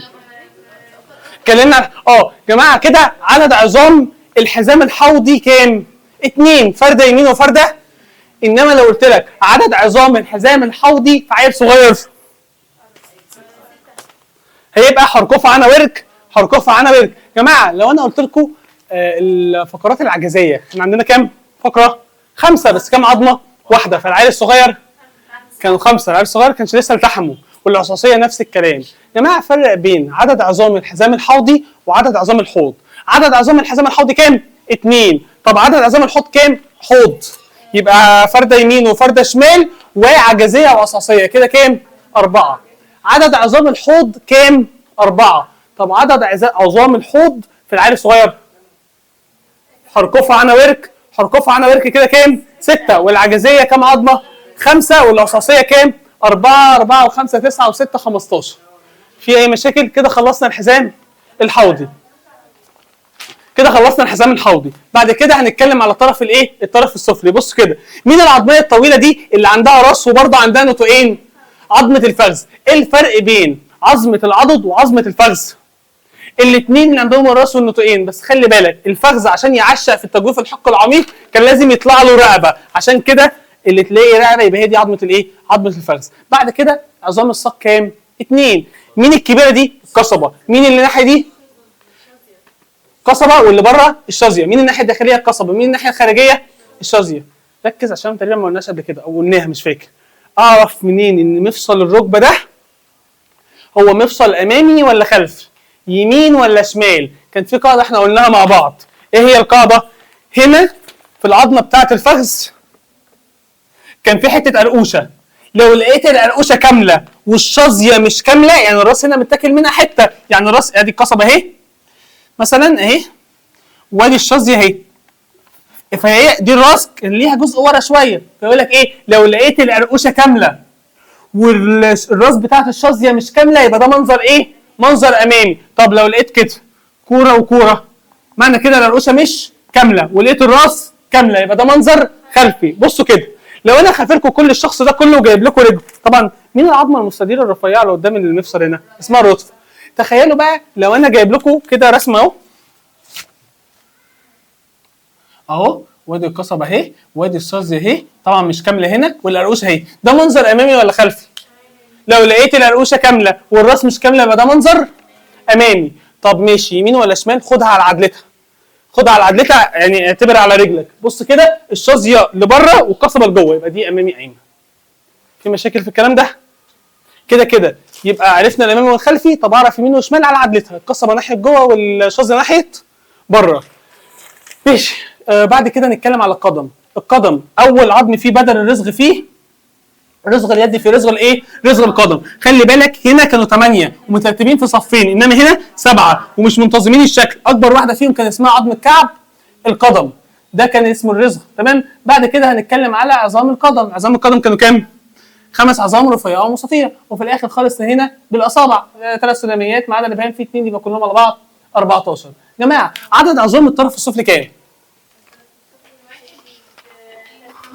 عدد عظام الطرف السفلي برضه 30. اشمعنى؟ ما دي فخذ واحده، عندي قصبه، عندي شظيه، كل حاجه زي بعض. حد يقول لي ازاي 30؟ لان انا عندي الرزغ هنا 7 وهنا 8، ما انا عندي الرطفه مش موجوده هنا. يا جماعه المفصل ده اسمه مفصل الايه؟ اللي هنا ده مفصل الركبه، بيتكون من كام عظمه؟ ايه هم الثلاثه؟ الفخذ والقصبه ومعاهم الرطفه، مش معاهم الشظيه، كده 3. تمام. المفصل اللي هنا ده اسمه مفصل ايه؟ اللي عند الفخذ هنا اسمه مفصل ايه؟ مفصل الفخذ او الورك، متكون من كام عظمه؟ 2. مفصل الكتف متكون من كام عظمه؟ 2. مفصل الكوع متكون من كام عظمه؟ 3. مفصل الركبه متكون من كام عظمه؟ 3. في مشاكل لحد دلوقتي؟ عدد عظام الطرف السفلي الواحد 30، عدد عظام الاطراف السفليه 60، عدد عظام الحزام الحوضي 2. طب عدد عظام الهيكل الطرفي السفلي؟ هتجمع الاثنين حزام و30 و30 60 كده يبقوا 2، وفوق كان 4 و60، مجموعهم مع بعض 126. في حاجه مش مفهومه؟ كده خلصنا كل الهيكل العظمي. بعد كده اكلمكم على مين؟ بعد كده اكلمكم على الغضاريف. يلا بسرعه نتكلم على الغضاريف. الغضاريف يا جماعه، لا انا بتكلم على الغضاريف كقرقوشه كقرقوشه. الغضاريف نوع من الانسجه الضمه، يتكون من خلايا سبحان الله، خلايا غضروفيه سبحان الله لا تحتوي على اوعيه ولا اعصاب، وكانت بتحصل على غذاء منين طالما ما عندهاش اوعيه دمويه من العظام بخاصيه الايه؟ الانتشار، اللي هو العظم عنده وانا ما عنديش المليان يكب على مين؟ يكب على الفاضي. يا جماعه يقول لك يختلف الجزء الغضروفي اللي موجود في عظمه القص على الجزء الغضروفي اللي موجود بين جسم الفقره وجسم الفقره. يختلف في ايه؟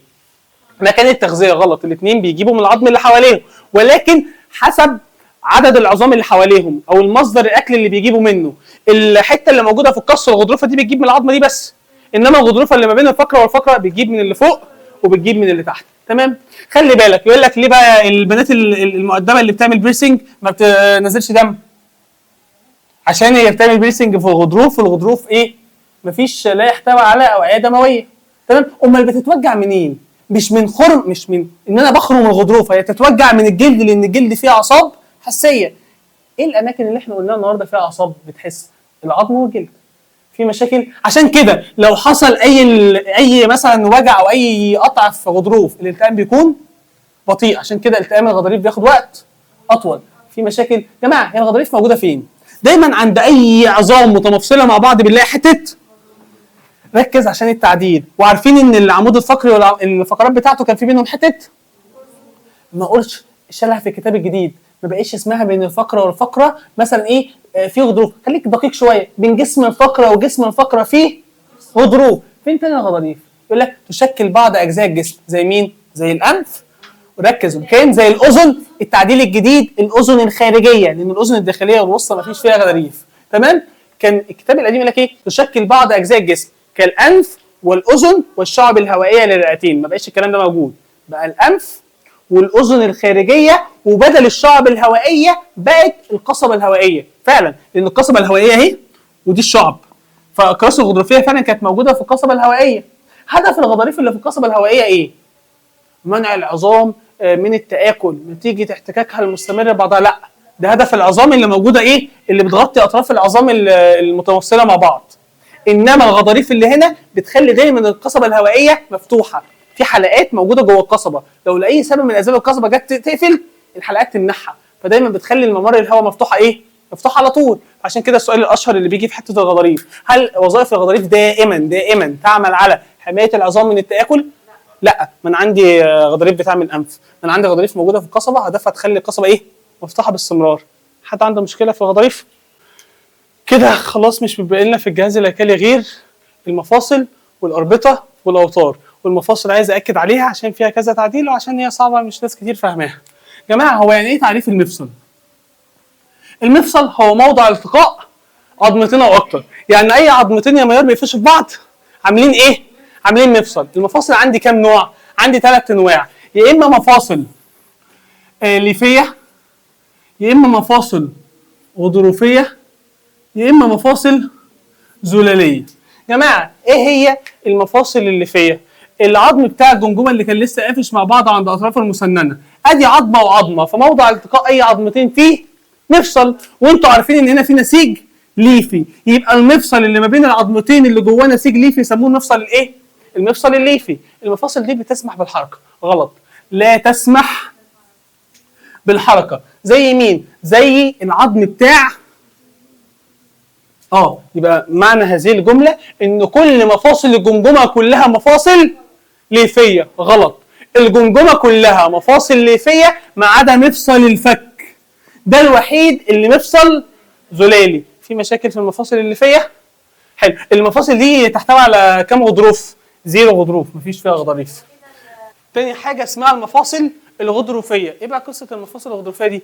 بصوا يا جماعه، مثلا جسم الفقره وجسم الفقره بينهم قرقوشه، يبقى المفصل اللي هنا ده المفصل اللي ما بين عظمتين فيه قرقوشه، يبقى المفصل القرقوشي، يبقى ده مفصل ايه؟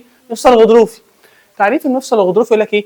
يربط بين نهايات العظام المتجاوره. ما دي عظمه وعظمه، اللي بيربط بين نهاياتهم هو المفصل الغضروفي. ركز عشان في الكتاب مش موجود من امثله المفاصل الغضروفيه الا المثال ده. المثال ده اللي هو ايه؟ كان زمان في الكتاب القديم قال لك ما بين الفقره والفقره في غضروف او قروش، مش مهم يعني، بس ما بين الفقره والفقره المفصل اللي ما بينهم مفصل. الكلام ده السنه دي بيقول لك غلط، بيقول لك خلي بالك المفصل الغضروفي هو المفصل الذي يقع بين جسم وجسم، جسم وجسم. هذا معناه ان الجسم بيقفش في الجسم اللي فوق واللي تحته بمفصل ايه؟ غضروفي. ولكن النطقان المفصليان الاماميان لما بيقفش في الخلفيان، والخلفيان لما بيقفش في الاماميان، دي مش مفاصل، امال دي مفاصل ايه؟ مفاصل زلاليه. اذا الحاجه الجديده واللي بنأكد عليها ان المفاصل اللي في العمود الفقري اللي ما بين الفقرات قد تكون غضروفيه، ودي اللي ما بين الجسم والجسم، وقد تكون زلاليه زي النطوق الامامي والخلفي لما بيقفشوا في بعض. طب ممكن يكون محدود الحركه. ايه ده؟ ما عشان كده قال لك المفاصل الغضروفيه تسمح بحركه محدوده. غلط، تسمح بحركه محدوده جدا. يبقى مش واسعه عادي، يبقى النطاقات اللي هي المفاصل اللي ما بين النطوق المفصلي والامامي دي زلاليه بس مش واسعه. يا عم دي مثلا نقول عليها محدوده يا عم. وهو قال لك ان المفاصل الغضروفيه تسمح بحركه محدوده جدا. ومن هنا بقى خلي بالك جمله ان المفصل الغضروفي ايه والزلالي ايه اللي لسه قايلينه دلوقتي هو ما احنا بنشرحه على طول، والدليل عليه المثال اللي انا لسه قايل لكم من شويه. الفقره 18 لمسه كام عظمه؟ 2 لمسهم في كام نقطه؟ 10 يعني عامله كام مفصل؟ 10. يلا انت شاطر رد عليا كده. المفاصل الغضروفيه عددهم كام؟ 2 وباقي ال10 زلالي. بلاش ده. الفقره رقم 22 لمسه كام عظمه؟ 2 لمسهم في كام نقطه مفصل او عامله كام مفصل؟ 6. معنى كده ان في كام مفصل غضروفي؟ 2. يبقى الاربعه الباقيين زلالي. خلي بالك المفاصل الغضروفيه مش بس ده، بيسموا المفاصل الغضروفيه الميد لاين جوينتس، المفاصل اللي بتوجد عند خط النص، يعني ما بين الجسم والجسم في مفصل غضروفي. القفص الصدري والضلوع بتقفش في القص، والقفص الصدري والضلوع بتقفش في القص، كان في حته غضروفه يبقى ده مفصل غضروفي. الحزام الحوضي والحزام الحوضي لما بيلتحموا مع بعض من قدام، انا اسف على كلمه يلتحموا، هم دلوقتي اتعدلت وبقت اسمها ايه؟ يتصلوا من قدام في الارتفاق العيني، حته قرقوشه عظمه وعظمه، يبقى المفصل ده مفصل غضروفي. في مشكله؟ المفاصل الغضروفيه تحتوي على كام غضروف؟ 1. بعد كده اخر حاجه المفاصل الزلاليه. المفاصل الزلاليه يا جماعه هي باقي مفاصل الجسم، تسمح بسهوله الحركه نسبيا عن دول. خلي بالك بيسموها مفاصل مرنه، وهنعرف ليه دلوقتي. وتتحمل الايه؟ تتحمل الصدمات. خلي بالك ان المفاصل دي ليه بتسمح بسهوله الحركه؟ نعرف اول حاجه ليه بتسمح بسهوله الحركه، عشان يغطي سطح العظام المتمفصله حته قرقوشه. بس في الكتاب ما بيقولش هنا حته القرقوشه دايركت، امال بيقول ايه؟ يقول لك تغطى العظام المتمفصله طبقه رقيقه من ماده غضروفيه شفافه ملساء. هو ده مين؟ هو ده الغضروف، بس ركز ان الغضروف اتقال هنا بالصياغه دي. تاني حاجه ان ما بين الغضروف والغضروف في سائل شبه زلال البيض، هو الذي يسهل من انزلاق الغضاريف على بعضها. خلي بالك السائل ده هو اللي مديها المرونه، والسائل ده هو اللي مخليها تتحمل الصدمات. خدنا فين سائل بيعمل على تحمل الصدمات؟ في التكاثر الرهل والصله والكلام ده كله، السائل ده اللي هناك كان بيتحمل الصدمات. طب ما السائل اللي موجود في مخنا برضو لو حد خبطك كده، والسائل ده هو اللي بيمتص الصدمات، فاي سائل بيتحمل الصدمات. عشان كده ليه المفصل بيتحمل الصدمات ومرن؟ لوجود السائل الزلالي. وليه سهوله الحركه؟ عشان السببين دول. في مشكله؟ بنقسم المفاصل الزلاليه لاثنين، يا اما محدوده يا اما واسعه. مش محدوده جدا، يا اما محدوده يا اما واسعه. المفاصل المحدوده هي الزلاليه المحدوده التي تسمح بالحركه في اتجاه واحد، زي مين؟ الكوع والركبه. والمفاصل الواسعه هي التي تسمح بالحركه في اكتر من اتجاه، زي الكتف وزي الفخذ. هما الاثنين واسع، بس مين اوسع؟ الكتف. مين اكتر ثبات؟ زي ما قلنا مفصل الفخذ. يا جماعه معنى كده ان مفصل الجمجمه مفصل ايه؟ مفصل قصدي الفك مفصل ايه؟ زلالي. واسع ولا محدود؟ قلنا قبل كده كتاب الامتحان كان بيقول عليه محدود، بس جرب قدام ورا يمين وشمال يبقى ده مفصل زلالي. خلي بالك زلالي واسع. خلي بالك مين في المفاصل دي الغضروفي فيه كام غضروفه؟ واحده. خلي بالك الزلالي ممكن يكون فيه اكتر منين؟ اكتر من واحده. خلي بالك مين هنا فيه اربطه؟ اللي فيه اربطه الغضروفي والزلالي. ومن هنا اسالك السؤال الجامد، اقول لك معنى كده ان الجمجمه لا تحتوي على اي اربطه. غلط. الجمجمه فيها مفصل الفك ومفصل الفك ومفصل زلالي، اذا الجمجمه فيها اربطه بس تبع مفصل الفك. المفاصل اللي فيها مفيش فيها اي اربطه. انا كده خلصت. اكمل. حد عنده مشكله في المفاصل؟ ناقص لنا الاربطه والاوتار. انا حاسسكم متاخرين، بس احنا مش والله متاخرين، ده الحصه الطبيعيه. اقعدي يا مريم دلوقتي. الاربطه والله لو اقول لابراهيم الاربطه، والله لو اقول لميسي ابراهيم عشان انا هشيل كلمه ابراهيم. الاربطه دي يا جماعه بنقول عليها ايه؟ بنقول عليها حزم منفصله من النسيج الضام الليفي. اصحى للكلام وصحصح. ادي عضمايه وعضمايه، اللي بيربط العضمايه بالعضمايه اسمه رباط. طب ماشي، بص كده ادي رباط 2 3 عملوا حزمه، رباط 2 3 عملوا حزمه، فهو حزم متصله ولا منفصله؟ منفصله. واحنا عارفين من شويه ان هي نسيج ضام. الاربطه دي يا جماعه عندها صفه ان هي فيها القوه وفيها المتانه، بس طز في الاثنين دول. اهم صفه موجوده في الاربطه الليونه. ليه الليونه؟ علشان ادي عظمه وعظمه بينهم اربطه، عشان الاربطه دي يوم ما المفصل ده يتعرض لاي ضغط خارجي الاربطه ايه؟ تمط معايا. عشان كده الرسمه البيانيه المشهوره، لو ده طول الرباط ومثلا لا ده طول الرباط وده مثلا الضغط الايه؟ الضغط الطبيعي. فطبيعي ان طول الرباط مع مرور الضغط الطبيعي يزيد لحد ما ايه؟ هنثبت. طب لو الضغط ده بقى زياده عن الطبيعي هيتقطع. في مشاكل. الاربطه وظيفتها ايه؟ الاربطه ليها وظيفتين. اول حاجه ربط العظام بايه؟ ببعضها. تاني حاجه يحدد حاجتين، يحدد مدى واتجاه الحركه. يعني ايه مدى واتجاه؟ مين اللي قال له الكوع اخرك هنا مش اكتر من كده؟ الاربطه. مين اللي قال له تنزل كده ما تنزلش العكس؟ الاربطه. خلي بالك ان اتجاه حركه الكوع عكس اتجاه حركه الركبه. تمام؟ يبقى حد عنده مشكله مع الاثنين دول؟ السؤال المقالي اللي بيجي للازهر كتير، ماذا يحدث عند قطع الرباط؟ مش هيتم ربط العظمه بالعظمه، مش هيتحدد مدى واتجاه الحركه، بس اهم كلمتين صعوبه الحركه وعدم ثبات في المفصل. اي حد عنده رباط مقطوع تلاقي رجله ايه؟ سايبه. تمام؟ ركز في الجمله دي. اي التواء يقطع رباط فيخلي فيه صعوبه في الحركه. تمام؟ ايه امثله الاربطه اللي عندي في البتاع؟ هو الحته بتاعت مفصل الركبه. بصوا كده، ده الفخذ، ده القصبه. خلي بالك ده مش تجويف، ها؟ وخلي بالك ده الشظيه. الرباطين اللي بيربطوا الفخذ بالقصبه هنا اسمه رباط صليبي امامي واحد. عشان نبقى مثلا لو جالك في الرسمه مين فيهم الامامي والخلفي؟ مين هنا اللي بيسلم على الشظيه وبيحييه؟ ده. فده الامامي وده هيبقى الخلفي. وطبعا لو شفتها على رسمه تكون واضحه ان واحد امامي وواحد جاي ورا ايه؟ خلفي. ده اسمه رباط صليبي امامي ورباط صليبي خلفي. مين اللي بيوصل الفخذ بالقصبه؟ ده ناحيه جوه، لان القصبه ناحيه جوه فسموه وسطي. مين اللي ناحيه بره؟ الجانبي، اللي هو بيربط مين؟ الفخذ بيه الشظيه. يلا، عدد الاربطه اللي موجوده في الركبه الواحده كام؟ 4. عدد الاربطه الصليبيه في الركبه الواحده كام؟ 2. عدد الاربطه في الركبتين كام؟ 8. عدد الاربطه الصليبيه في الركبتين كام؟ 4. عدد الاربطه اللي بتربط الفخذ بالقصبه كام؟ 3. عدد الاربطه اللي بتربط الفخذ بالشظيه 1.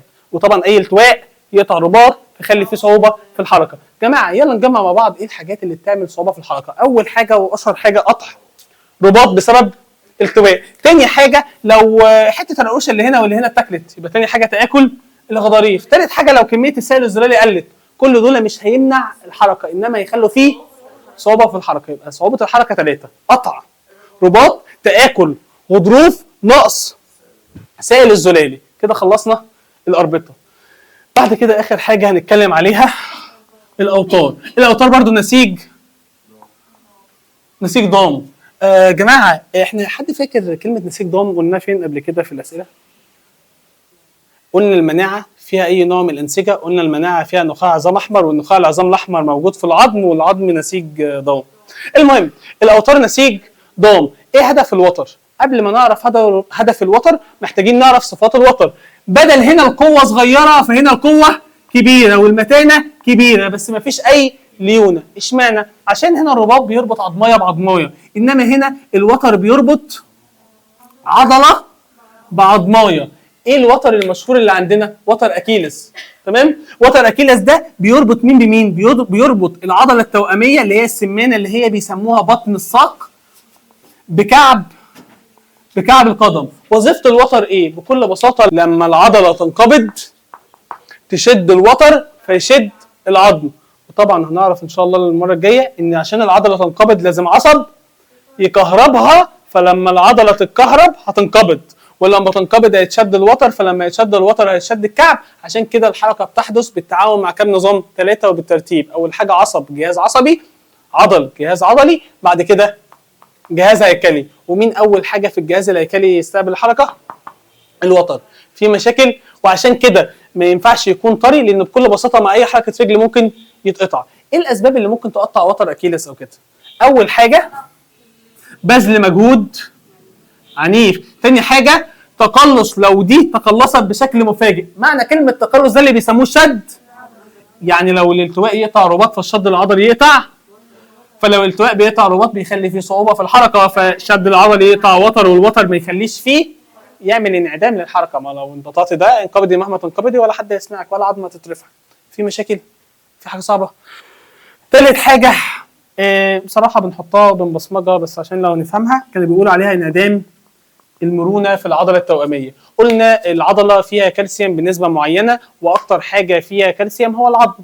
ففي مرض اسمه الماسل اوسيفيكيشن، تعظم المصل اللي هو العضله، ان العضله فيها نسبه معينه من الكالسيوم يزودوا فيها كالسيوم فالعضله تتحجر، فلما العضله تتحجر اكيد مع اي رفعه ممكن الوتر يتقطع.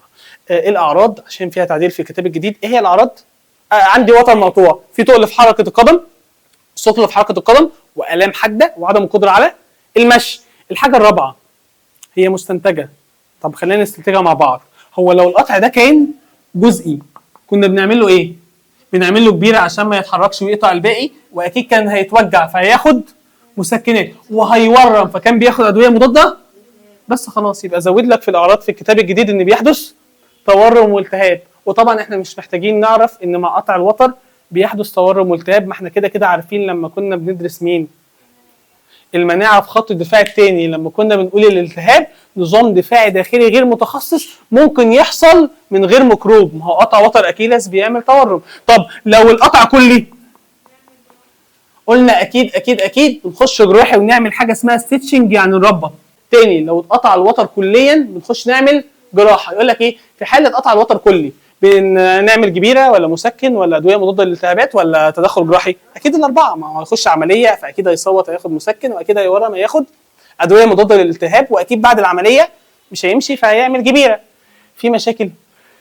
حد شايف حاجه في لحد الجزء ده ما شرحش؟ حاولت بقدر الامكان نشرح كل حاجه في وقت اقل. حد عنده حاجه مش مفهومه بسرعه؟ الورقه او الزيادات دي بقى ايه؟ ما انا مش ما مكتوبه كلابي فانا هقولها ببقي وبعد كده ايه حد يبقى يزودها. تمام. 5 جمل ولا 6 جمل مش هنأخر. ما اقولهاش يعني؟ خلاص والله ما انا قايلها.